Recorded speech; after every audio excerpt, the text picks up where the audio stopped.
catheter-associated urinary tract infections are one of the highest healthcare-associated infections we see in Wales. They can cause secondary bloodstream infections, which has a high morbidity and mortality rate for patients. A bundle is basically a list of actions based on evidence-based care which should be provided at all times. By introducing the bundles and standardising the care, we're reducing and minimising the risks of healthcare-associated infections. It's looking at the type of urinary catheter that's used. It's got a space there to put when the catheter needs to be removed. The ward staff have embraced the use of the bundles, and the wards that that the bundles haven't actually been rolled out onto are actually approaching the team and asking when they will be able to use the care bundle. It's done really well, especially since we've moved it to the surgical directorate. The surgical nurses and the ward manager and the senior nurse for surgery have really taken it on board, and they are committed.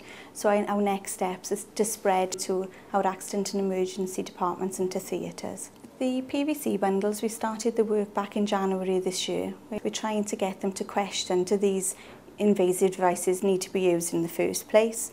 If they do, we need to make sure that they're inserted and managed correctly to reduce the risks. The nurses on the ward would take the cannulas out if they found that the site was inflamed, if it was painful. I would check the medication chart to see if they're on any IV fluids or antibiotics, and that is a certain indication, do they need a Venflon. The staff took it on board quite well.